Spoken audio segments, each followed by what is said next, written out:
The Grenada Independence Planning Committee and the Grenada Association Toronto, under the auspices of the Grenada High Commission in Canada and the Consulate General of Grenada in Toronto, present our Diaspora Independence Celebrations 2026. The following are the events: an ecumenical Independence Thanksgiving service on Sunday, February 1st at 3 p.m. at St. Charles Borromeo Church, 811 Lawrence Avenue. A flag raising ceremony on Thursday, February 5th at 12 noon at the podium roof inside Toronto City Hall. 2 symbolic Independence Day illuminations. Grenada national colors will light up the tower clock at the Brampton City Hall at sunset until the next morning. Later that evening, all roads lead to the world-famous Niagara Falls. On Saturday, February 14th from 6:30 p.m., we have an Independence Gala at Parkview Manor. And finally, on Sunday, April 12th from 1 p.m., we shall close it off with a splash at Showcase Grenada, a celebration of all things Grenadian.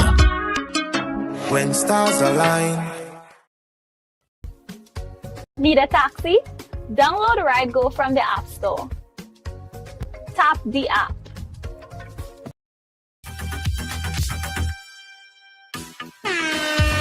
Yeah! Tuesday on the ride. What's up? Ride along live for today, the 3rd day, February. The 3rd day of February, guys. So you know what that means, right? You know what that means.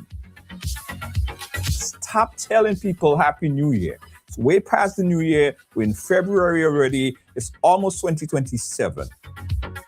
Because February is a short month. March, April, May, before you know, it's December already. Take down that Christmas tree. Take down that Christmas tree. The lights, take that down. Too late for that. All right? Welcome to Ride Along Live for today, guys. Tuesday. And as promised, today we're going to have a very interesting conversation with the Deputy Prime Minister, St. Vincent and the Grenadines. It's not the first time on the program. He's been here before. We had a good conversation about a few years ago. While he was in opposition, so there is, tables turn a little bit. So there's a lot that we need to discuss. Talking about St. Clair Leacock. And also, he's my favorite parody person. Parody, because I often do my little parody, on the side, little comedy thing on the side. And then he happened to be one that I love parody, on a comedic side. But today, no comedy, no jokes. It's serious things. Serious conversation about the development of St. Vincent and the Grenadines, the way forward for St. Vincent and the Grenadines following the December 3rd general election. We're going to talk about a number of things, guys, a lot to discuss. And also, we're going to have you in on the program as well, so you could call in, you could ask your questions. As I say, nothing off limit, straight shooter today. All right? Nice. So listen, tag your Vinci friends. And I know it's not only Vinci interested in what's happening in the conversation here, because whenever we have this conversation with Caribbean heads, it's important, and it's important to look at what is being done and how things are handled, because in most cases the problem and issues that is affecting Grenada essentially is the same problems and issues that are affecting all the Caribbean islands. So we'd be interested to know how St. Vincent and the Grenadines are dealing with such as well. So a whole lot to discuss. Jennifer James, how are you? Gillian McIntyre. Nice. Tag a Vinci friend, guys. Tag a Vinci friend. Tag a Vinci group. Everyone from St. Vincent, everyone from Grenada, Jamaica, Barbados, and Lucia, Dominica, everybody should listen to this conversation here tonight. And it's also the day that we call What's Pissing Me Off, right? Tanya, how you doing? What's Pissing Me Off? On Tuesday is dedicated to hear what's on your mind. What is on your mind? So what is on some of you guys' mind? Someone reached out to me earlier today and they said, Junior, listen, I am pissed off about this. Now, you guys heard that Uber, which is the big rideshare company, has started to make its way into the Caribbean region. We just saw Uber announcing that they launched in, I think, Barbados, and then they had some sort of announcement for St. Lucia, right? So someone from St. Lucia called me, and they were sort of pissed off because they felt like the government of St. Lucia is giving the Uber St. Lucia more of a push, more of a leeway to conduct business rather than the other local rideshare in St. Lucia. And they're pretty pissed off about it. But I'm like, it's personal for me because you guys know about Ride Go, and we're very passionate about Ride Go. Vincent in the house. Danny, Cuff, how you doing? Passionate about Ride Go. So that is pissing people off. Now, what do you think? What do you think about Uber making its way into the Caribbean region and getting more of a push, more assistance, or more leeway to conduct business than the local rideshare companies on island? What's your thoughts? That's pissing off some people in St. Lucia right now. Jennifer, you good? Yeah, man. They don't like it.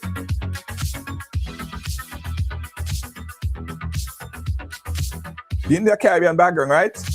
Beckway in the building. Judy Davis from Beckway. I was just in Beckway 3-4 months ago. Love it in Beckway. Love it. I have to buy a house in Beckway, by the way. Yeah. All right. Nice. All right, guys. So let's get into the meat of the matter. Danny Cuff, pick up yourself. So today, as I said, guys, we promoted it from since yesterday.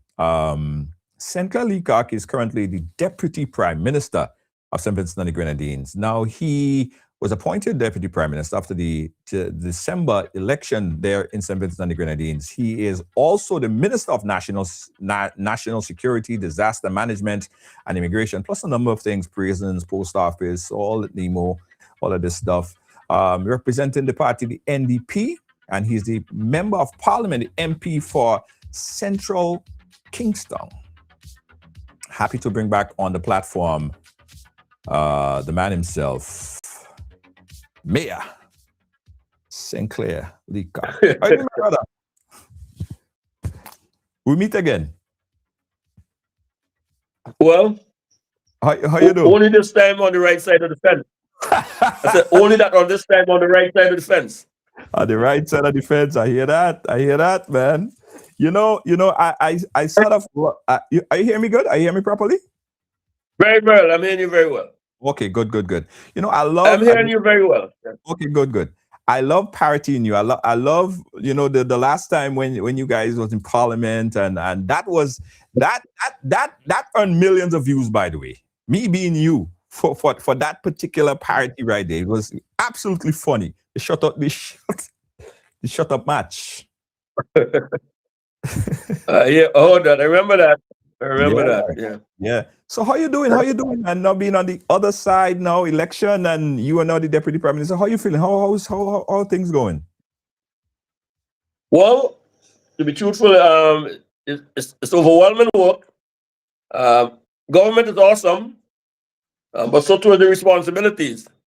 Yeah. But I would say that thus far the team we're all rising to the occasion and rallying and doing well. And I think we signed up for this, and we definitely intend to deliver, and we are delivering. You know, we are keeping our promises, and we are growing stronger as a team. And I suspect that Vincent could anticipate a very healthy 5 years ahead. Right, right, right. You know, first, I want to touch on leadership and the transition process. Now that the election is over, what was the most unexpected issue that you encountered when you got access to the full state of governance?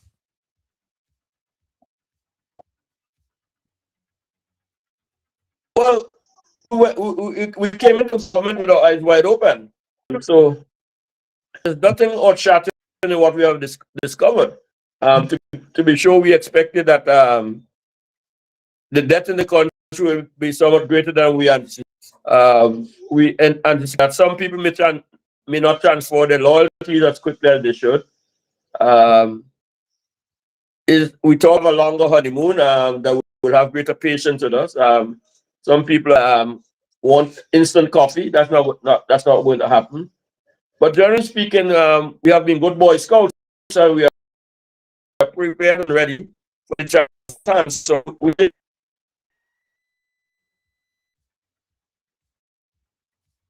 Yeah. Oh, okay, hold on 1 second there. I think we're having some sort of connection issues. Probably where you are or the service that you're connected to, but your audio is kind of breaking up a little bit. Okay. Let's hope it gets better. Yeah. Yeah, let's hope it gets better. Yeah.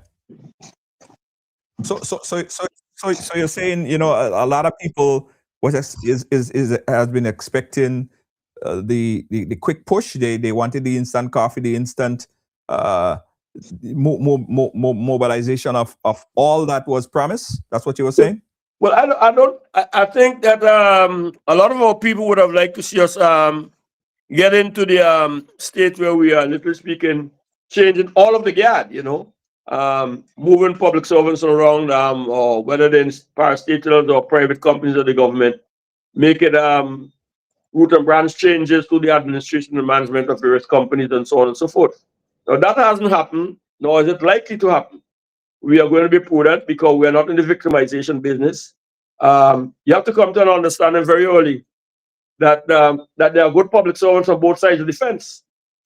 And once people have demonstrated a willingness to work with the administration of the day, there's absolutely no need to go headhunting, but to recognize that government is about continuity and give some people some time and they would make their changes and adjustments.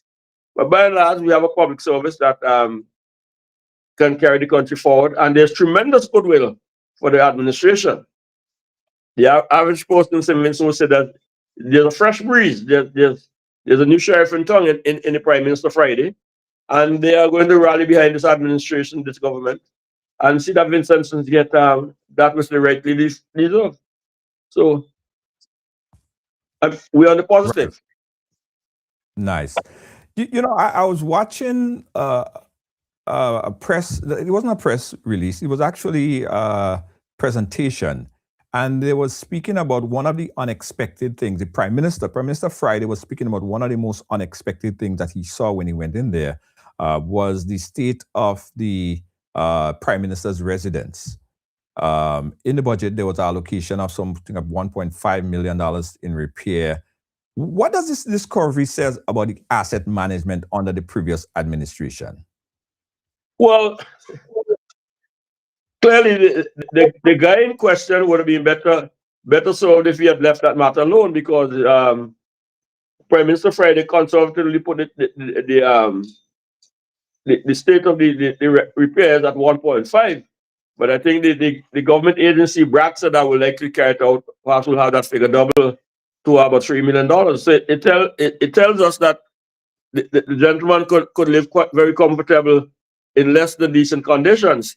So that when we go and look at the several public service buildings, principally the police station, which you know, a lot of what we call in wood lice, termites infestation, high levels of dilapidation, and in many instances we see mold and other Um, Unacceptable conditions of living across the public service. Maybe it shouldn't be no surprise. It's what he's been practicing. So he has perhaps become accustomed to that.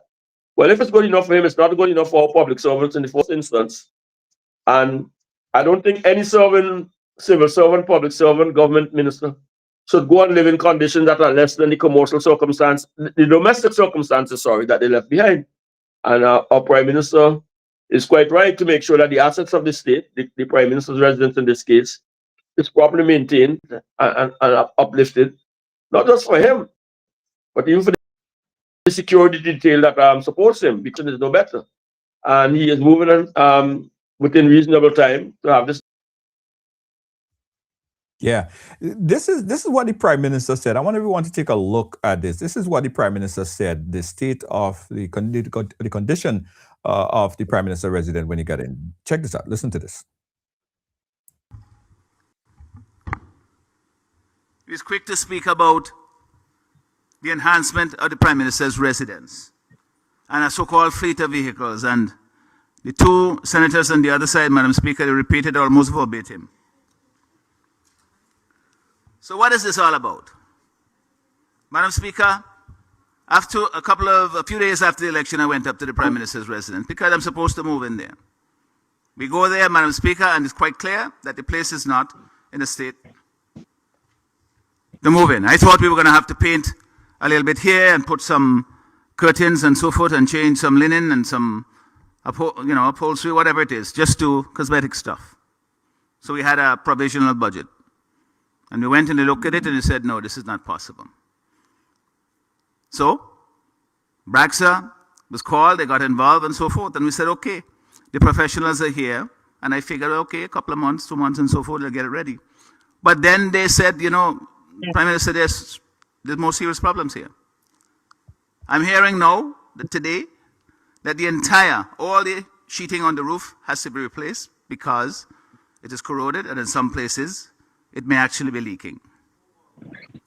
I heard now as well, the electrical system. I'm not saying this. They said it is a fire hazard. That the entire electrical system in the residence has to be replaced. I wasn't expecting that. They said, Madam Speaker, the rails around the building is rotting and it's dangerous and it's urgent that it has to be replaced. I wasn't expecting that. So, Madam Speaker, there are other things that can be done, the upgrading and the remodeling and so forth. But these are things, Madam Speaker, they're not for me. This building is a heritage building. This is something that should be the country we should preserve and be proud of. My colleague, the Honorable Minister of National Security, talk about the conditions under which the police are made or forced to live. The same thing is up at the Prime Minister's residence. The quarters in which the security are supposed to live in, Madam Speaker, they're sleeping in bunks. 4 to a room. I mean, these are things, Madam Speaker, that need to be changed. I would not be comfortable sleeping in the Prime Minister's residence knowing that the people are supposed to be guarding the Prime Minister are sleeping in those conditions. So that is part of the process that will happen. So don't make this out to say, I have a home in Beckway, I maintain it. Because I know a stitch in time saves 9. And here we have a situation where, Madam Speaker, unfortunately, the residence has gotten to a point where it's going to require much more even than I anticipated. We are preparing the budget. It was late in the day. We say, okay, put some funds in it. Hopefully this will cover whatever needs to be done. So they put $1.5 million in it. Initially it was less than that. But I hope that it can be done for that. I hope it can be done for less. Because, Madam Speaker, the state that it's in is going to require quite a lot of work. And I am not the one who is making those decisions. Braxa is in charge of the project. They're the ones who are saying these are the things that need to be done. So, Major, based on the description that we heard here from Prime Minister Friday, it seemed pretty darn bad. It seemed really bad.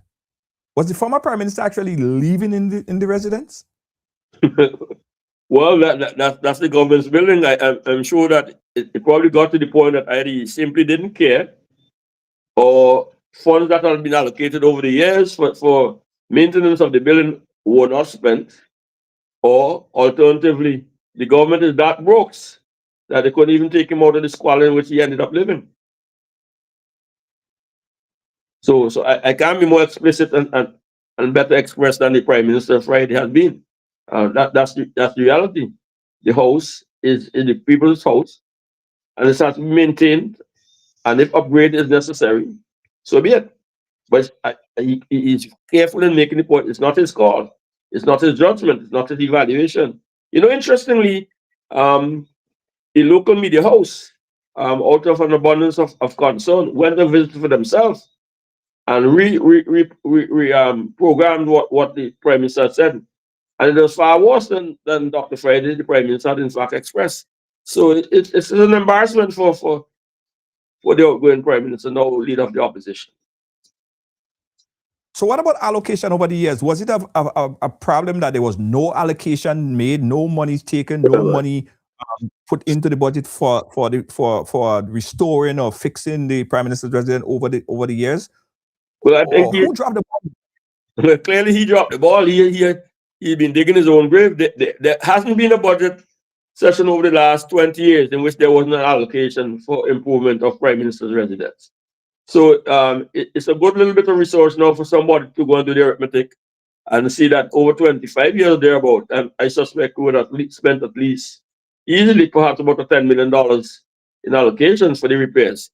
So a former local radio host would have said, where the money gone? That would be the question. Where all the money gone? Mm-hmm. Yeah.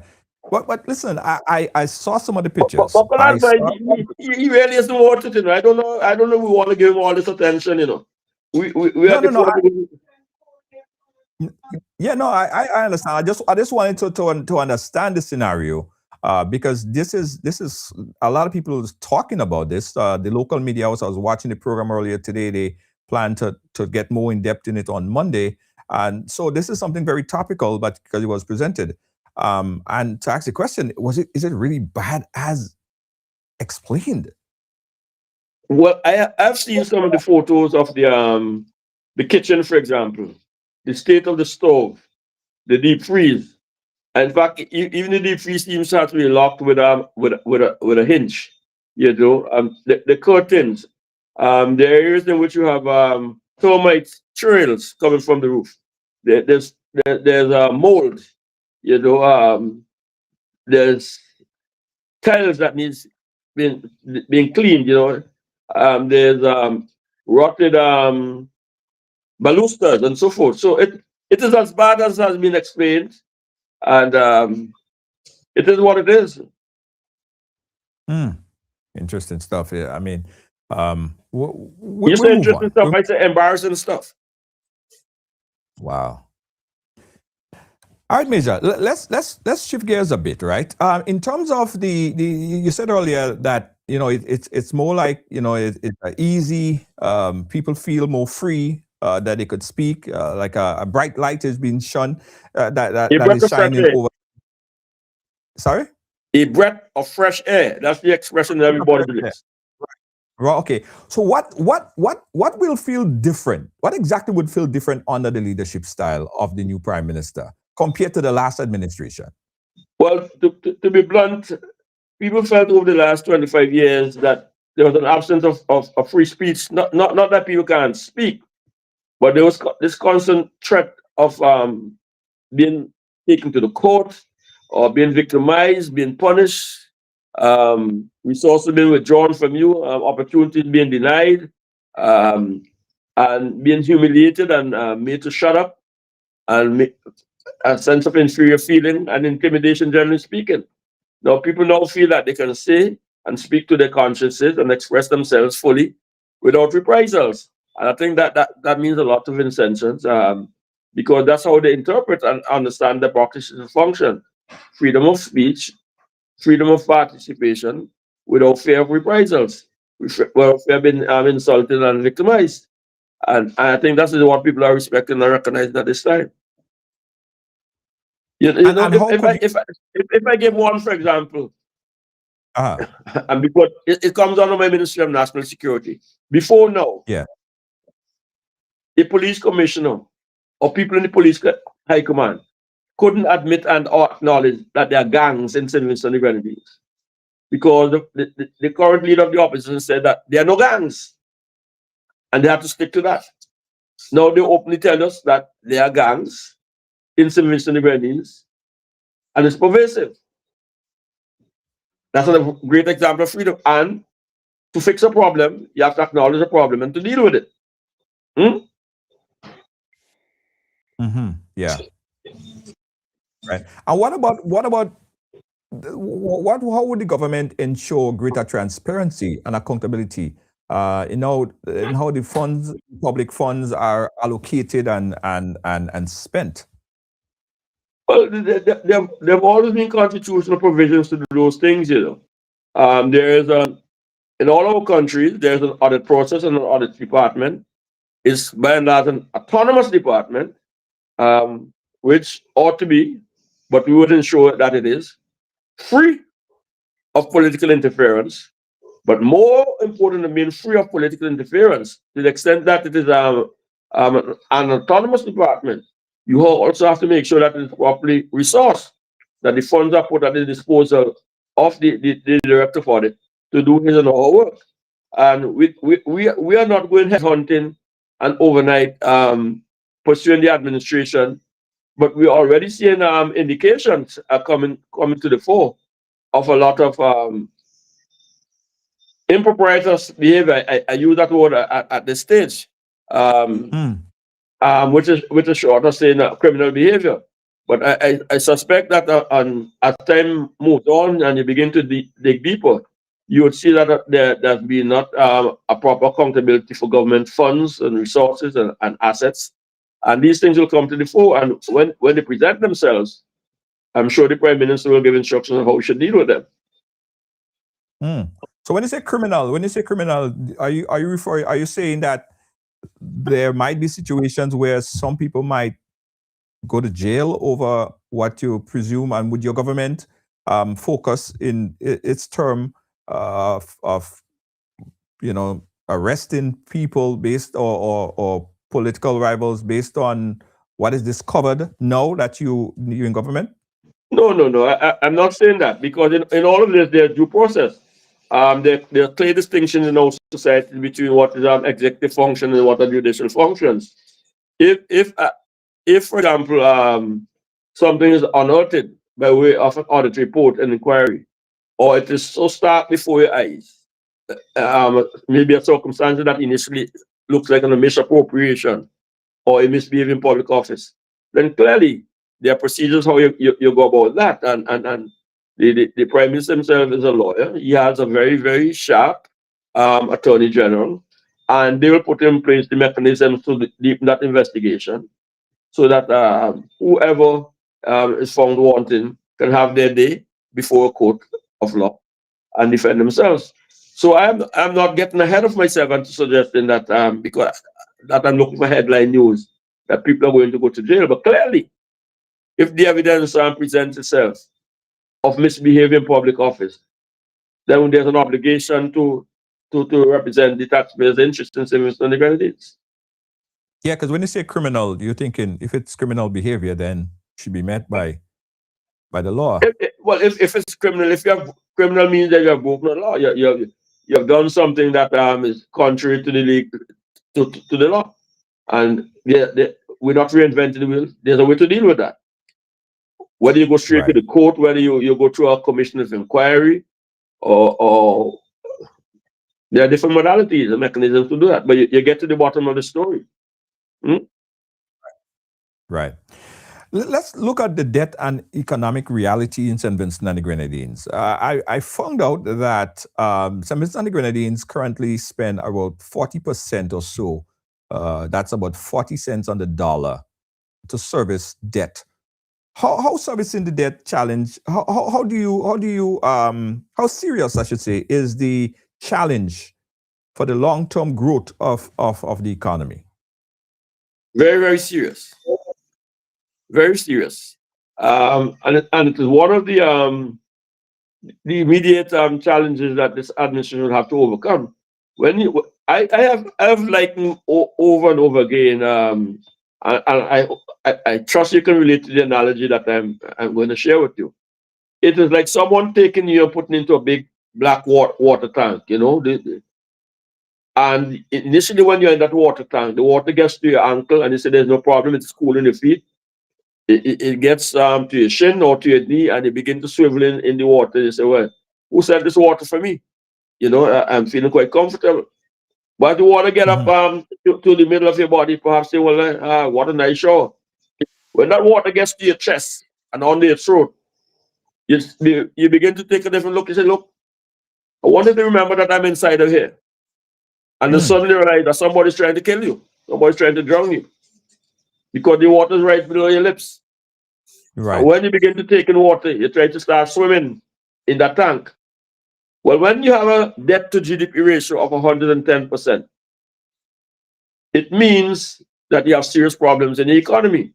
Because after you have taken care of salaries and wages and debt servicing, there's almost speaking less than 10 cents left on the dollar to take care of the myriad of competing claims.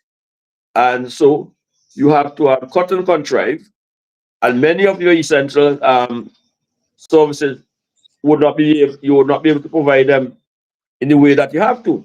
And that brings us to one of our solutions, because what has happened is that the needle, which should be part of the solution, by which I mean your income tax and the indirect taxes, to give you that spending power, that is moving relatively slowly, and you need some heavy lifting. And we have for a long time argued that there's merit in the case, controversial as it may be, that the Citizens by Investment Program, or CIP as some countries call it, is one of the routes that we could influence or impact the numerator in that equation.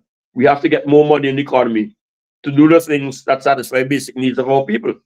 Over and beyond that, the Prime Minister is on record of saying, as far as he's concerned, and he's supported by all of us in his cabinet, that basic wages in St. Vincent and the Grenadines are low. It's the lowest in the Eastern Caribbean. And a lot of people can't make ends meet. So we have to do all of those things and do them simultaneously. Right.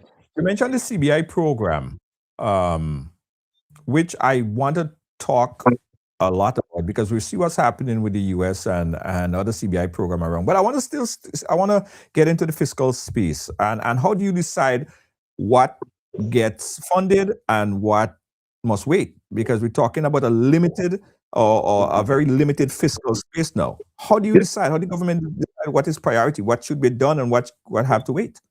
But let me answer you this way. If you went to a supermarket, you my friend, and you're coming out of the supermarket with a trolley of goods, and when you got to the cashier, and they run off the toll, it is more than you have in your wallet or on your credit card. So you can't pay for all the things in the trolley. There are two things that will happen. You have to put back some of the items, huh? Right. Yeah. And what Yes. would they put back? You can't ask the cashier what to put back. She will tell you that she didn't pack the cat. But if you're prudent, you'll say, well, I have to take care of the basics. I have to feed myself. See, you keep the food items and you put back the alcohol. I assume that. The scotch and the brandies and the other things that you can do it out. You probably put back the bacon and keep the cheese. So clearly, the government has to prioritize those things that satisfy basic needs of the people. Housing, for example. Right? You have to make sure that is sufficient. You have to look at the social services. You have to take care of the indigent and the poor, and we're doing that. We have lifted already the money that we're going to pay for people who are on public assistance, so that they could have a livable, not a livable wage, but that at least they can provide food and put something on the table at the end of the month. We also have to make sure that we're taking care of the elderly in the society. But while you're doing that, something has to take place. All of them. And that's you have to produce. So you have to make sure that an appropriate amount of your funds are allocated to your productive sectors. Agriculture comes to mind immediately. And we're strong in that because we speak about 4 pillars of our economy. Tourism, which all of us depend on in the OECS region and the Caribbean as a whole. That's the second pillar of our economy. We have separated fisheries from agriculture as a ministry because we believe we have not properly exhausted the orders we can have. We're doing something about $15 million US, I think, they're about it from fishery sector. I think in Grenada, you are well over that. And we are also emphasizing the opportunities in what we call the new economy, the creatives, and we're going to push to bring income. Alongside, of course, we're talking about the Citizens by Investment programs. We intend to bring into place what we call a national development bank from the Citizens by Investment program to be able to fast track entrepreneurship among our young people in particular, so that they can get access to money at a much cheaper cost than the conventional commercial banking sector. But we have to begin to, therefore, do all that is necessary to achieve one of our mantras. You're either earning or you're learning. So if you're not on a job at the moment, it is our intention that you should be at an enterprise or an agency which is training you for a job, apprenticeship programs, or retooling.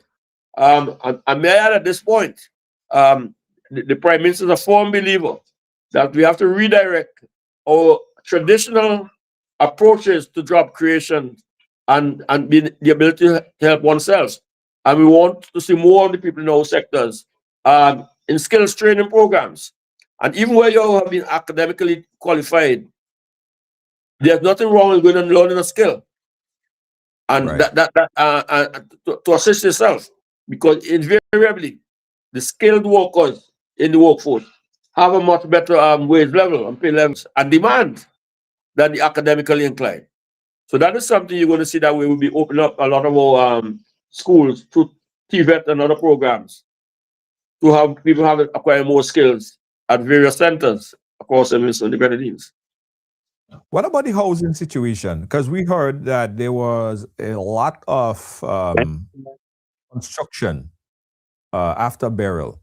Later found out from your parliament here, the last budget discussion, that it was far less than expected. What was discovered in the housing sector in St. Vincent and the Grenadines, especially post Beryl? Well, even when we were in opposition, we realized that the funds that had been voted for what we call burial relief, it didn't add up. We voted something like $135 million. Yet most of the work that was done, especially in the Southern Grenadines, Union Island, Canawan, Myro, were untouched. We still have today, as I speak to you, people who are living in tents. We still have people where the roofs are on in the houses in the Grenadines, but there are no windows, there are no doors, they're incomplete floors. And even if they had all of those, they still need other things to make the house functional. They still need to have beds, mattresses, fridge, stove, and utensils. I just went through an extensive exercise last week where we were trying to examine a list that was before us for some 400 people, sorry, 500 people who have been still housed in hotels, guest houses, and private homes. And this is, we're approaching 2 years now since Beryl. And the Minister of Housing who visited the Grenadines with with the Minister of Housing, and the Minister of Grenadines Affairs discovered that a lot of people were still not properly taken care of. In fact, last weekend we had a situation where a lot of hotels put people out of their homes because they could no longer have them occupying the house. They wanted to get on with their businesses. And we have to go through that exercise very carefully and decide how we deal with that. So I know our housing minister is on the ball. He's going to try and fast track the process with housing repairs, with the funds that we have and the funds that have been voted. But there's going to be a lot of pain during this period of getting that done. Right. I know that the CBI program that is, most of the Caribbean region, Grenada, St. Lucia, Dominica, most of them have the CBI program. And Antigua, the St. Kitts, yeah, Grenada. we see that Grenada, of course, yeah, we see that a lot of the U.S. in particular, this current administration is pushing back on a lot of things, right, and putting blocks on different aspects of whether it's travel. We had a minister not relating to the CBI, but we had a minister that lost his visa. There's a lot of things going on right now that is changing in the CBI program. Is it the right time to get into the CBI business, and what's the government plan in getting into the CBI programs for St. Vincent and the Grenadines? Well, like you and all who are looking and listening to this program, we have to accept that dealing with the United States of America at this time presents its own sets of challenges. But we're not doing or attempting to do anything that the United States of America does not do for itself. It has its own form of citizen by investment programs, which you can become a member of the United States of America by making certain sizable investments in the United States of America.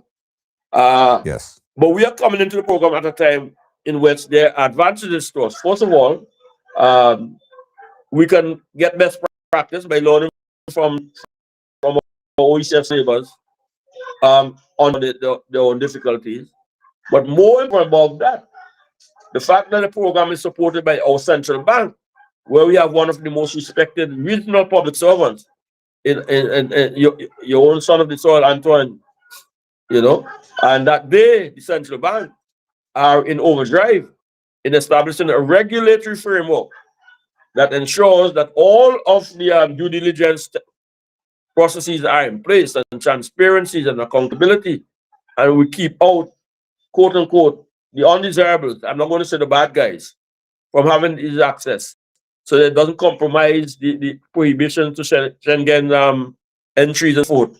We will exercise and be guided and advised by an attorney general who has significant international financial experience in this regard, and the prime minister himself, who is a lawyer, by sourcing and hiring the best that is available to ensure that we satisfy the concerns of the United States of America. But that is but one of the several challenges and threats that we have dealing with the old big brother in the north. Right. And what about the population? What about selling it to the population? Because there is a large push by the former administration not to get into the CBI business. Yeah.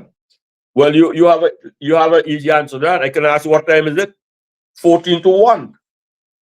We have 15 elections. So if 14 of the constituency voted for us, that's the affirmation that they believe our story over here. You don't have to go beyond that, do you? Right. So the people are with us. We just had a VAT-free day in December. People spent over $28 million on that day. It's the most ever spent on a single day in St. Vincent and the Grenadines. We just at the end of the month here just paid out $20 million in bonuses to public servants, pensioners, and daily paid workers. Another $20 million. You know what that represents? Putting money into the pockets of people. You see, oftentimes in our Caribbean states, we get carried away about, quote unquote, big projects, more bricks, more mortar.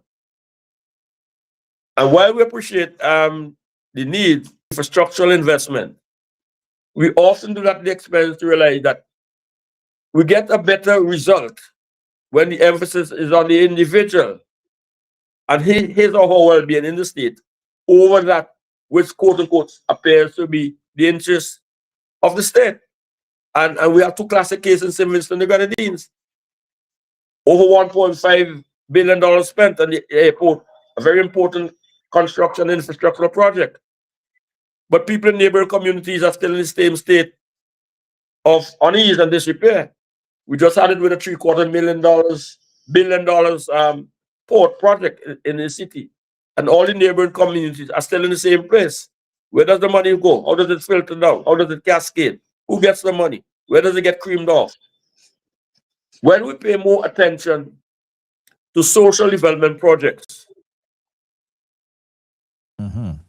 it reaches and touches people. Agricultural reform, land to the landless, training and development opportunities, creation of small business, giving people the means to deal with an increased digitalized world where they can stay at home and work and earn income, where we pay attention to enlarging our marketplace by understanding that we have to become an export-led and export-driven economy. And to do that, we have to know how to travel abroad so that we go back to basics, we go back to fundamentals, do better in tourism, do better in agriculture, do better in fishing, do better in the creatives. Then we are moving in the right direction.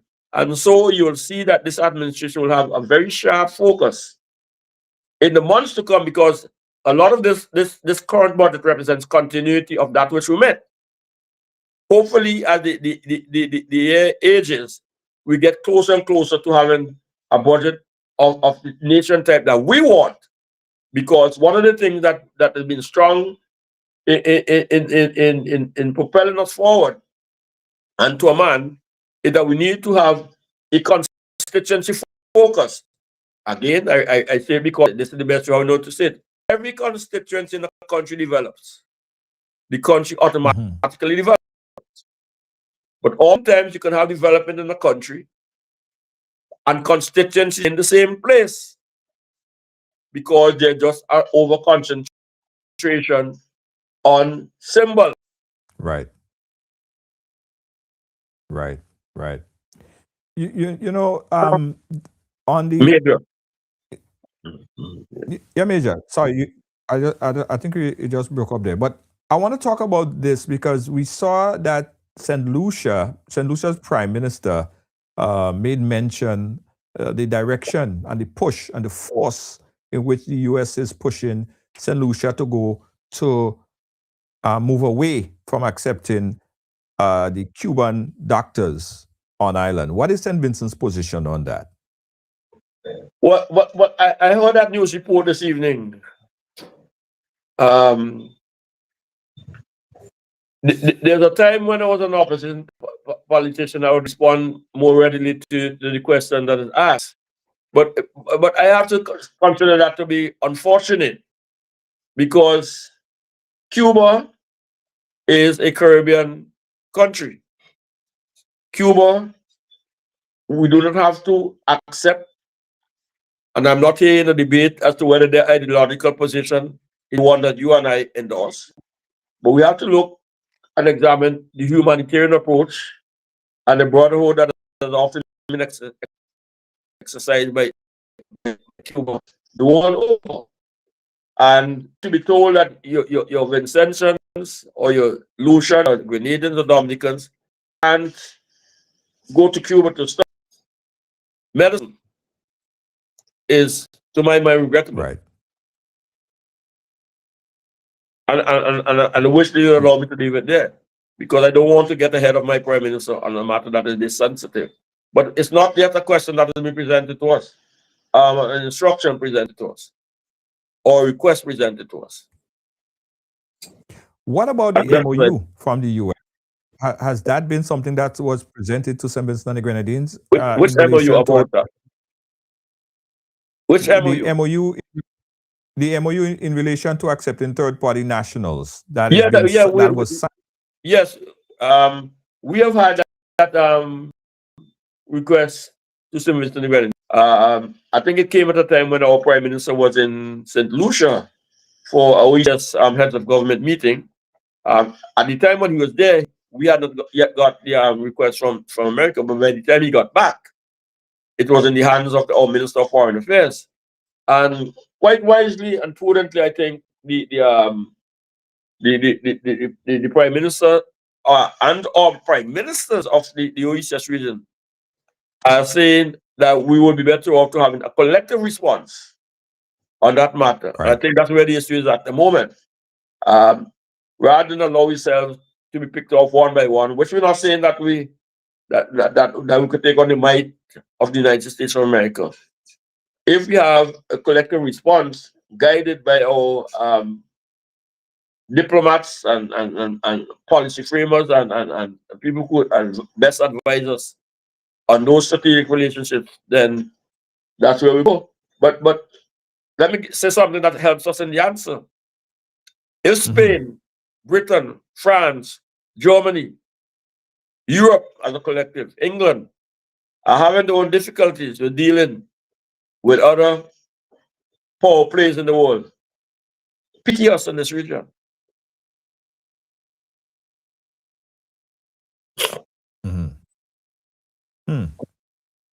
Yeah. So the was a final decision made or to the MOU? Because we hear in Grenada may have signed or in the process of signing.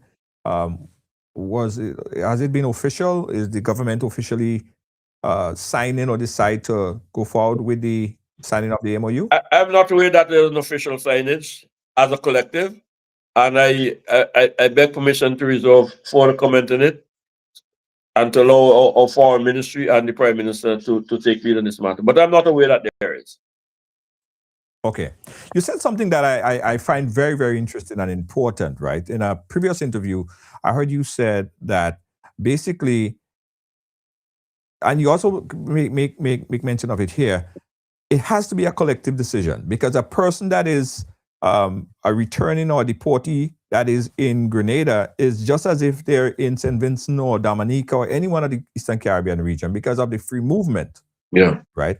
Would that be a serious position it would take if given the chance to advise the Prime Minister on signing? Would that be something that would take focus or that you would advise on? Well, ensure. I don't think that I want to position myself that I would be advising the Prime Minister on. I think this is a matter in which I'll be quite prepared to have the Prime Minister taking the lead on and where the direction and arguments that he's presenting and make my intervention. But this is clearly a matter for Prime Ministerial lead across the region. It is troubling. Let's not gainsaw it. This is a troubling matter. And this is going to require all the dexterity that's at the hands of our prime ministers to navigate a course of relationship with the United States of America. I mean, and you do understand politics in the same way that I understand it. The very people who we want to protect by moral arguments and principled action are the force who will be up in arms if they can't get a visa to the United States of America, you know. Or they can't get remittances related to them. Or they can't get goods exported to them. Or that close the hotels because the tourists are not coming. There was a lot of them will say thanks but no thanks. And that's the balancing act which politicians and governments and prime ministers have to come to grips with. When you are in opposition, you can do things because you don't have to live with the consequences. But when you're in government, you have to be very careful and strategic and targeted and diplomatic in your approaches because it's not often easy to find the middle ground with the people that. And so when you do this, you have to be constantly looking over your shoulder and understand that the people are with you, or the political matter that's before you. Right. Guys, we're speaking here with the Deputy Prime Minister of St. Vincent and the Grenadines. We're going to dive a little bit into business, job, and growth, right? What immediate steps will your government take to make St. Vincent and the Grenadines more attractive for local and foreign investors, Major? Well, a good place to start in the discussion is that the Prime Minister has named his ministerial portfolio in a particular way. And if you look at the Ministry of Foreign Affairs, we have immediately added diaspora, investment, and diaspora to that ministry. Because we recognize that an important way out is to have an export link with our much larger diaspora communities. Huh? Right. Because Yes. this is the maths. Whether it's Grenada, St. Lucia, whatever one of us it is. Our square miles in St. Vincent's case, 150 square miles, cannot provide a marketplace for 100,000 people. So unless you can export to North America or the Caribbean countries and to Europe, you're going to be stuck in the mud. But we all Right. agree we have to become an export-led economy. If we are going to be an export-driven economy, then as the Ministry of Foreign Affairs is rightfully doing, we have to look at investment opportunities. In fact, accentuate it in the foreign missions and consulates and high commissions to the level that we traditionally give to political representation. That is, go out there and find markets, go out there and find investors, go out there and find niche, go out there and find opportunities for us to do business. Now, keep in mind and bear in mind that it is firms that do business, not governments. But we as governments have to provide that enabling environment, support architecture to facilitate our businesses going abroad. Huh? So, again, in a rational and economic sense, let's deal with the situation. You can't export that which you don't produce. True. So we have to therefore come to a conclusion that if an export-led economy makes sense, then you have a production. You have to produce more of everything that you have in Yes. agriculture, in fisheries, in tourism, and in the creators. But you don't do so willy-nilly or ill-advised or unplanned. You look for those agriculture produce that have value-added potential. So a range of them that have value added, whether it is for the cosmetic industry, whether it's for the health industry, whether it's for the food flavors, whether it's for particular treatment of health problems, up, ginger, your nutmeg, your turmeric, your essential, your nutmeg in your case in Grenada, you value agricultural Yes. product and you put an emphasis on them, and then you apply common sense approaches. Because if all that you're doing is also happening at a time when you say, well, look, we still have too high an unemployment situation, 20%, some cases 40%, and there are a lot of people on the blocks, like being unoccupied or on. Then one of the famous phrases that we have here in the Grenadines, let's put lands into hands, and that makes good sense. Then, Right. and I raised this just a few nights ago when I was at a particular function. If you look convention at how all of our societies, the utility companies, the water authorities, they make what is called artificial rents.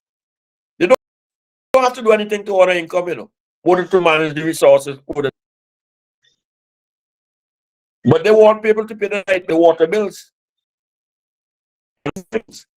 Can they use the privileged position and the extent they have in their portfolios to identify within the societies a particular commodity, a particular crop, and say, I'm going to dedicate this to 10% of my customer base, and I'm going to unit inside of my scheme or my water authority that will ensure that these 3,000 farmers who are using with these seeds or this crop are sufficiently successful. Just think about that as a concept and multiply that and see where we can reach in our export readiness and competitiveness.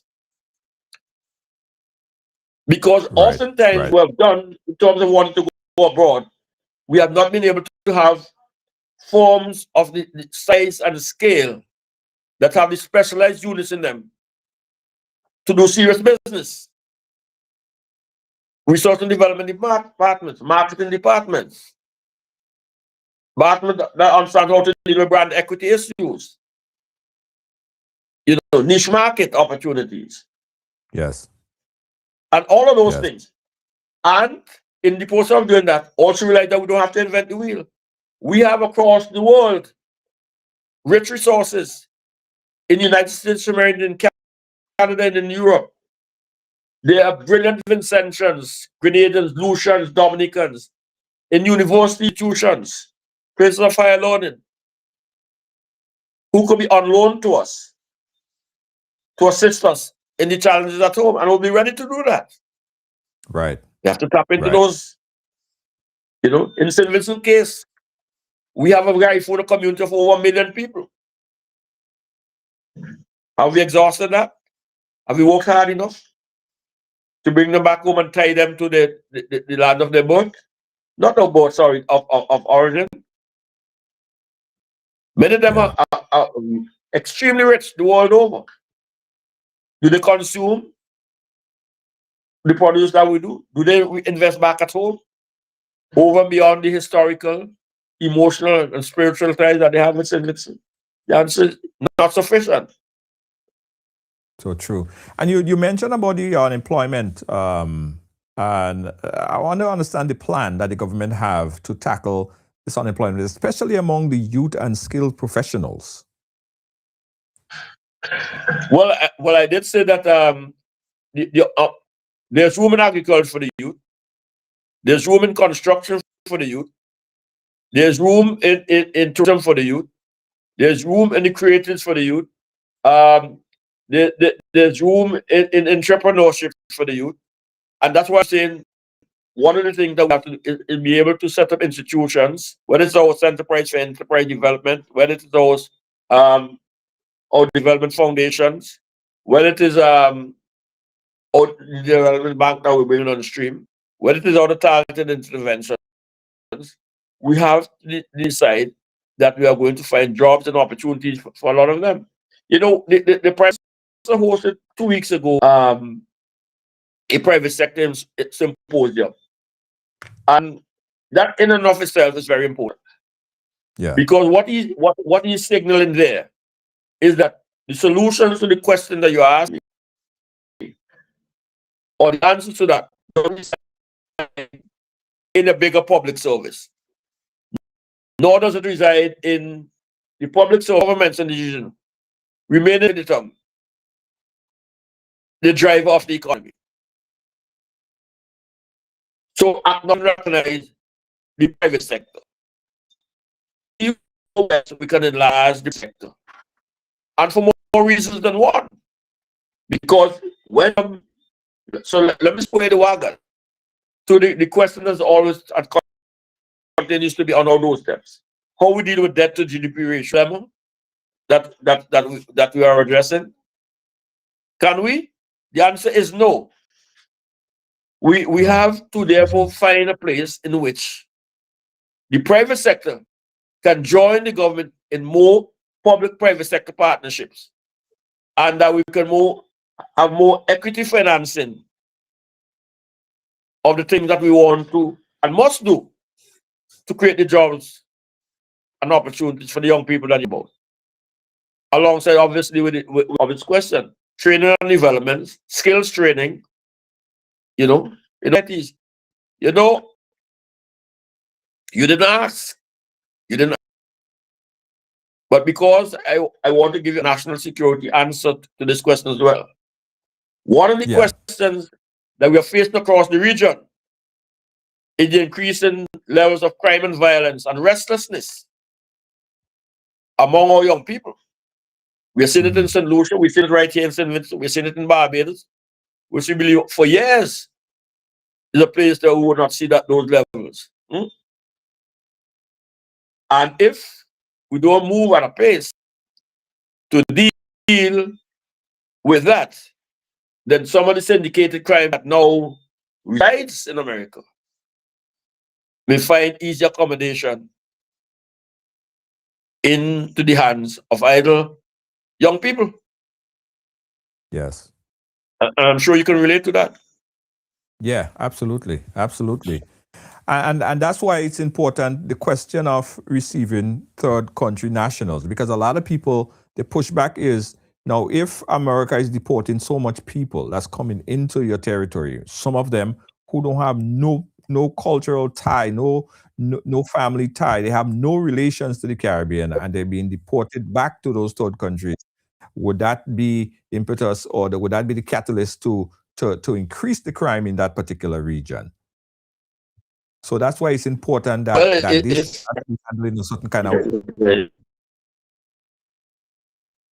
it is a serious challenge. We're entering the zone of the unknown. Some say that one of the things you can do is to look at when that problem arises. If you could make lemonade out of the lemons, we don't know. We really don't have a clue as to the people deported, whether they're in fact criminals or just people from countries which they don't want to have, but who are coming to us with new skill sets and we need and require. So we don't know those things. Huh? But the Caribbean also has not been a stranger to communities that are not born and bred here and who have come and have made good use of this. But those people I don't think will have money to help propel our communities forward. And I speak, I mean, direct, for example, in all of our communities, we speak of the Syrian communities or the Lebanese communities. You know, we always have the Portuguese who have been very successful business partners around us. Would our country get a lift from people who are enterprising or who figure that it's in their best interest to seize the opportunity they have in a foreign land and make use of things that are not now being exploited sufficiently by our own people? Back to the same agriculture we talk, because they have to live and they have to eat.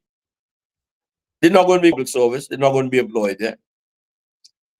Our business in the sector is not going to take on most of them, but they have to make ends meet, don't they? Yeah. When So you spoke about the skill sets that yeah, could be taken an advantage of, you spoke a little bit like the administration in Grenada, because the Prime Minister of Grenada, Honorable Deacon Mitchell, is saying something similar, that yeah, if that MOU, or in that MOU, one of the things that he wants to put as a priority item is to ensure that there's certain skill set of these individuals, and that is important. So you sort of draw the same conclusion as the yeah. government here in Grenada on that Well, matter. I didn't hear him, but I respect that as intelligent commentary. All right. Okay. Nice. All right. Moving quickly, because we are a little bit out of time, guys. If you want to call in, the number that you could call 718-701-5720. Speaking to Major Sinclair Leacock here on Ride Along Live. Again, you could be a part of this conversation. You could call the number on the screen, 718-701-5720. We spoke earlier about public trust, right? We spoke earlier about people feeling a little bit, a breath of fresh air. Yes. How would the administration rebuild public trust in governance and leadership? What's the plans? Well, I start as part of the question, leadership. Mm-hmm. That's an area that consumes me because leadership is the critical element to organizational growth, dynamics, and a country's going forward. So we have to be in a constant search for that Right. in the institutional building in our societies. And in that, we have to take a more scientific approach to using that we have. And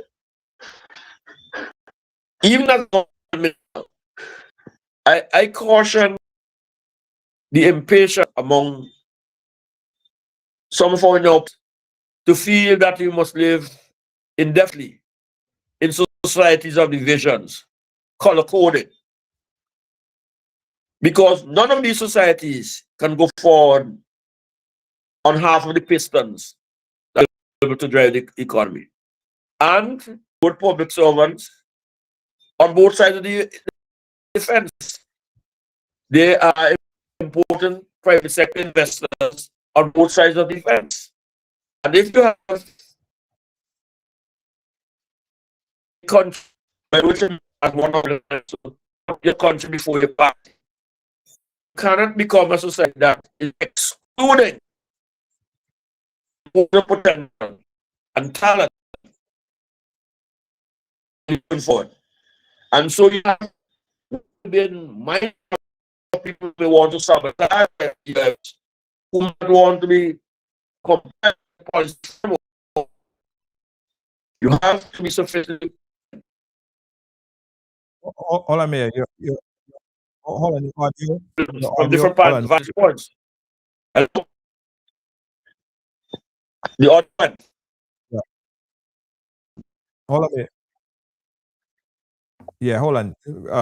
Your audio is very, very bad. Your internet connection is really, really bad, so we're unable to hear. We didn't hear what you said Well, that last part. But let me just recall. Yeah, the internet connection seems very unstable at the moment, so Yeah. it's kind of chipping Well, out your maybe audio. the signal enough that we need to wrap up. Yeah. Yeah. I'm gonna Let me see. We have a caller on the line. Let's see if we could join that caller. Caller, you live? Where you calling us from? Yes, I'm calling from Philadelphia, Pennsylvania. Go right ahead, caller. I just before I ask the question, I just wanna tell the Deputy Prime Minister that I'm very proud of him for what he has been doing, and the Prime Minister, what they have been doing since they've been elected to government last year. I'm a Vincentian, of course, but I just wanna divulge right now. I just want to tell the Deputy Prime Minister, with respect to what he has been doing with the security in St. Vincent and Grenadines, that I'm very proud. I used to be a police officer in St. Vincent and Grenadines, and I was very appalled to see what really has been happening in the police station and things like that, and the condition, the appalling condition. I just want to tell Major Leacock to continue to what he's doing, because it make us as former security personnel in St. Vincent and Grenadines proud for what he's been doing, because I was a police officer and I would have been really mad to see the condition out of St. Vincent and Grenadines police station and the condition what's been going on. My first question to the Deputy Prime Minister Leacock is, I heard about the economic plan. My question is, what is the government plan with respect to decentralization of the economy? I was in Grenada during the military uprising there after the peace, and I did perform peacekeeping duties there. And I looked at the Grenadian economy. Then we were talking about 30 something years ago, almost 30 to 40 something years ago, and I've noticed how the economy was much more decentralized than that of St. Vincent and Grenadines. I just want to hear from the Prime Minister, the Deputy Prime Minister, what are the plans with respect to decentralizing the economic development of St. Vincent and the Grenadines. By the way, my name is Stuart James. I was a former police officer in St. Vincent and the Grenadines. I was a former teacher, and I was also a salesman. I am really behind the government for what they've been doing. I'm very proud, and that stimulus, that bonus, and that the VAT we free? call it that VAT-free day. Yeah. And that is a very important, very, very, very important economic indicator as to what the people of St. Vincent and Grenadines should really look at with respect to the vision of this new government. So I just want from the Deputy Prime Minister, Sinclair, Major Leacock, we are so proud of you. We are so proud of Dr. Friday. We're so proud of this government. And I am so happy. I am relieved. Listen, I campaign as if my life depended on it.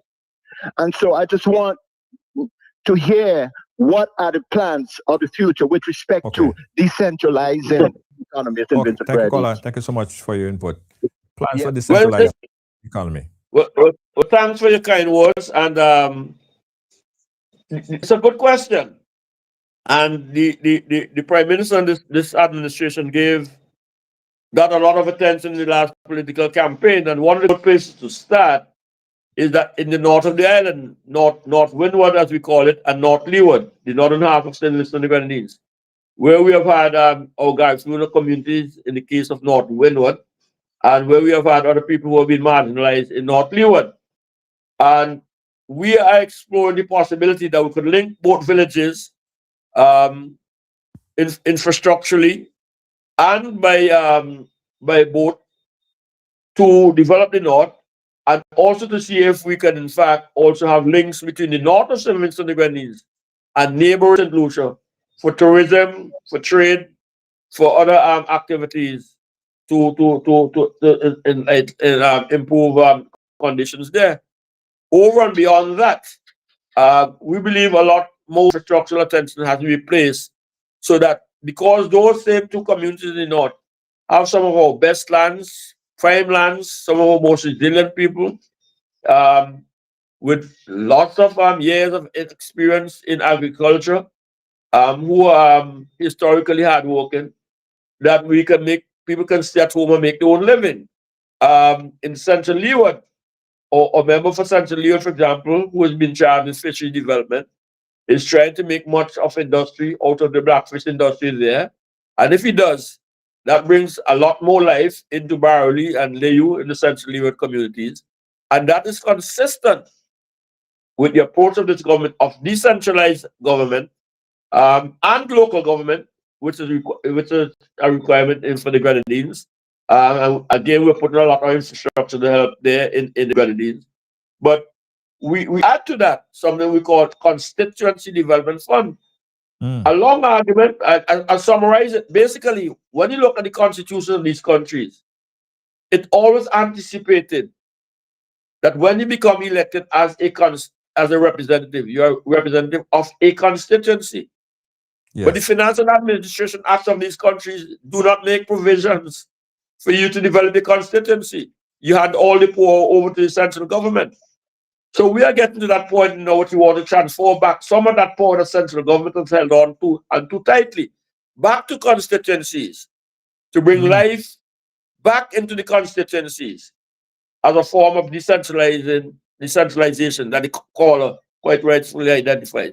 But he's right and to the point, because decentralization of local government is also quite related to the notion of community development. Yeah. All communities need to come alive and take charge of their little spaces. Well, You know, and exactly. let me just say that it has implications, you know, as it is now.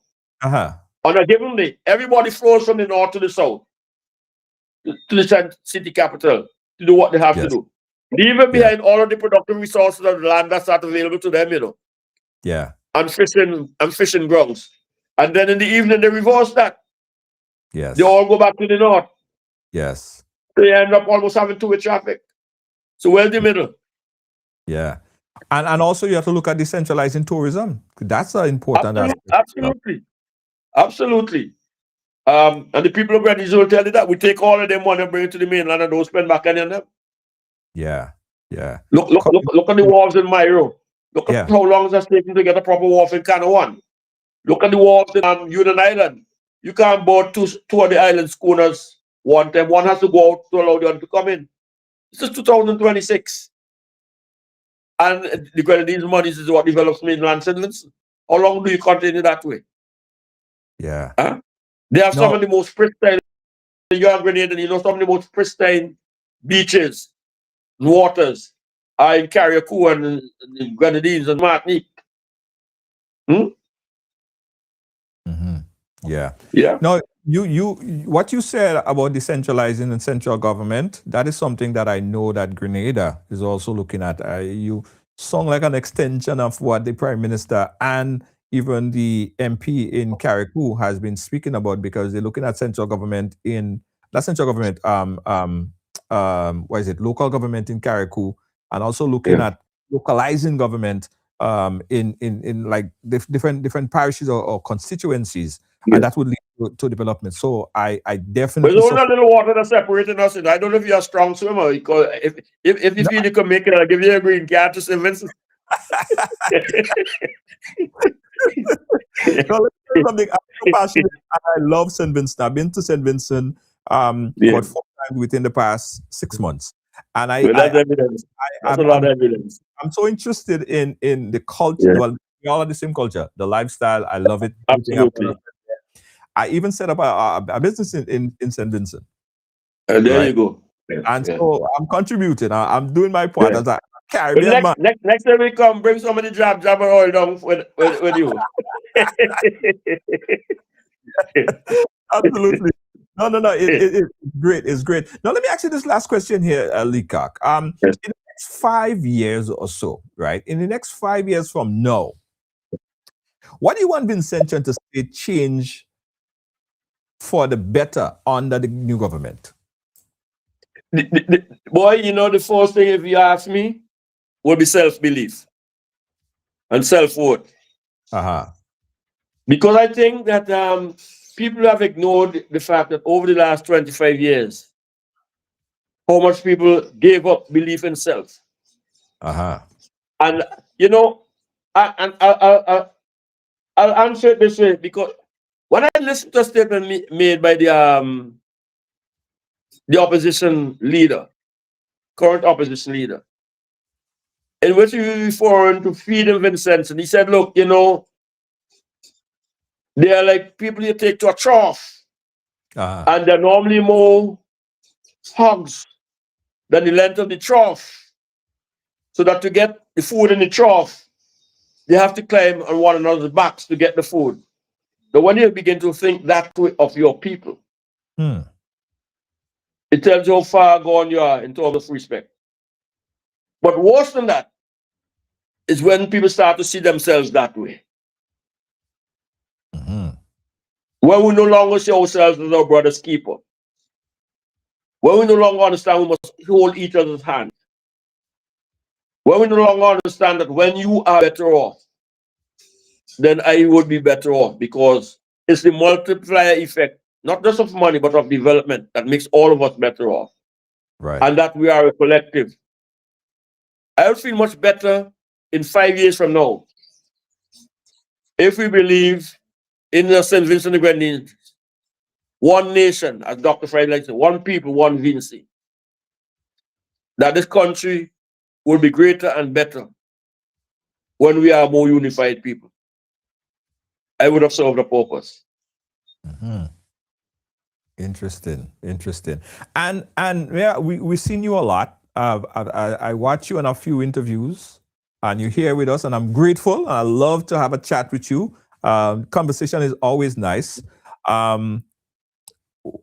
Is the Prime Minister choosing not to be very vocal at this point in time? Where's the Prime Minister on? I mean, I would love to speak with. I mean, not that I don't like speaking to you, but I don't see on interviews as much as you are. Well, the people have raised that. First of all, the Prime Minister is definitely accessible. Okay. And I'm sure that if you could reach him through his security detail or his cap secretary. I have the Prime Minister number, Leacock. I have the Prime Minister number. Well, there you go.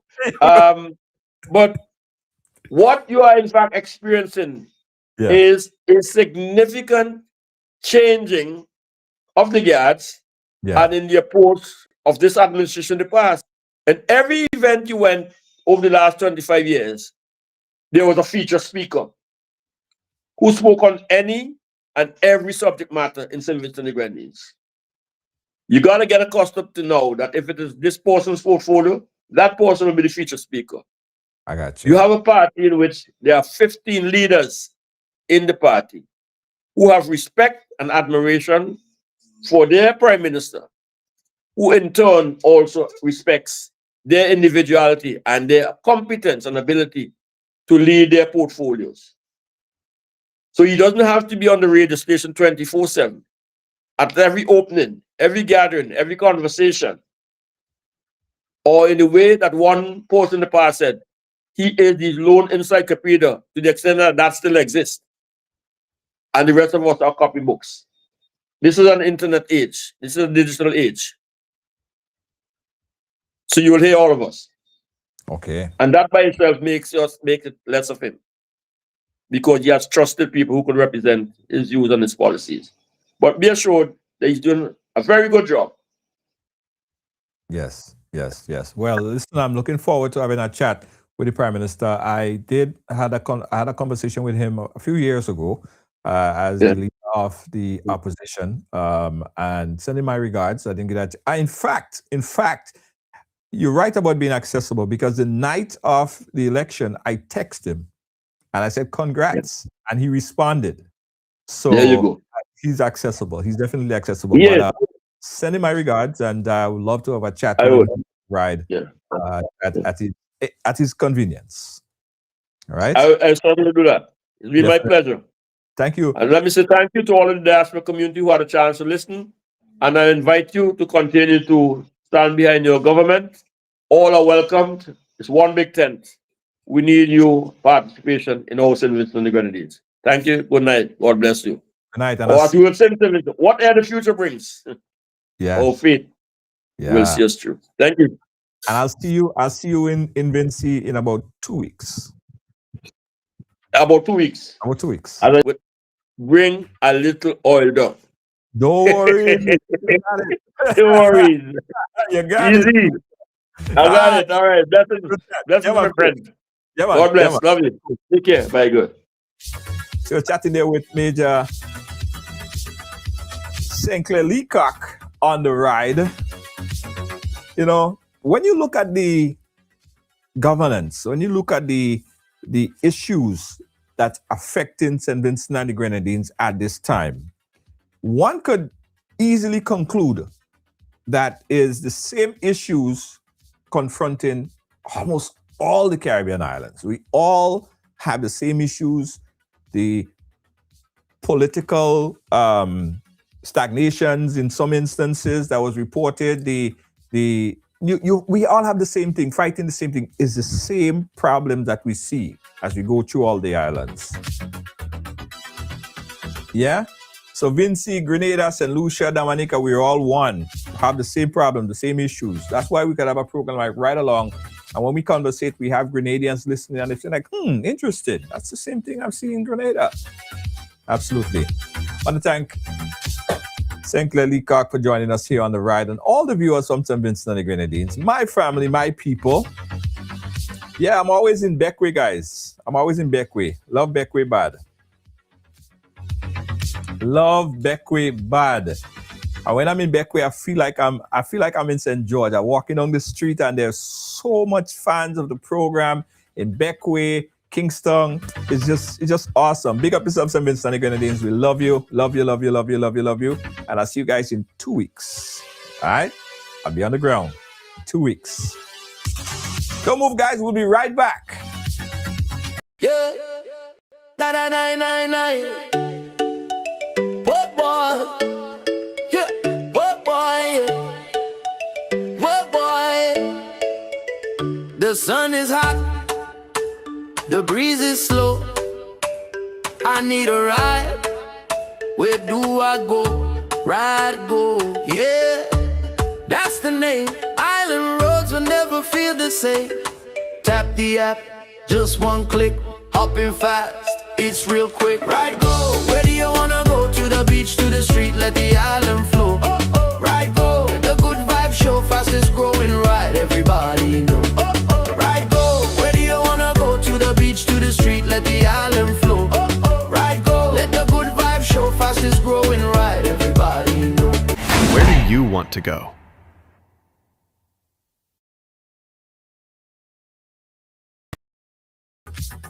So I know you guys been hearing and seeing a lot about Ride Go, the logo right there. You saw the graphic at the bottom here. You heard posters, and you wonder, what is Ride Go, right? So if you never heard about Ride Go before, first and foremost, is the best thing you could have in your best app you could have in your phone. Ride Go is essentially an app, right, that connects you with a taxi or a driver. We don't like to say taxi because it's your own personal driver. That's what it is, right? Some of you guys are familiar with Uber, right? So sort of that's what it is. Only Ride Go is better. So you're sitting at home or you're going to a party, you're going to hang out with some friends, and you need a taxi to pick you up because you don't want to go and stand in the taxi line and you don't have a taxi man number in your phone. So you need a taxi. With that app, with the RideGo app, just go on the app. The app already know your current location. You put the destination, and the app find you a driver. The app find you a driver in your local area. The driver pick you up and drop you to wherever you want to go. Yeah. So it's RideGo. So you want to download the app right now, RideGo in Grenada. There are hundreds of drivers almost in every village on the island. So no matter where you are, there might be a driver right there, 5 minutes away to take you anywhere. So you might be coming from St. Vincent and the Grenadines and you're coming to Grenada, you land at Maurice Bishop International Airport, tap the app, what you got? A taxi to take you there. So download RideGo right now. It's in the App Store. It's called type in RideGo and you download that. It's right there. The link is right there. It takes about a minute and a half to set up an account. Really fast, really easy. And then you're good to go. Easy like that. Easy breezy squeezy. So download RideGo right now, guys. If you're looking for a taxi, need a taxi, call RideGo. Yeah, easy as that. Need a taxi? Download RideGo from the App Store. Tap the app. Hi, I want $10 on Playway, $20 backup on Pick 3, and cash for each, please. Okay, are you adding multi-X to your bet? Yes, multi-X, all of them. Smart! Best value bet. Backup and multi-X. You cannot go wrong. Don't matter the bet, multi-X all of the daily games. With multi-X added, your winnings can be multiplied 3 times, 5 times, even 7 times. So make it a rule. Add multi-X to all your Playway, daily Pick 3, and daily cash for bets every day and for every drop, and watch your money grow. Available at stores and online. You heard it here. Multiply your winnings daily. Must be 18 or older to play. NLA, making your dreams come true.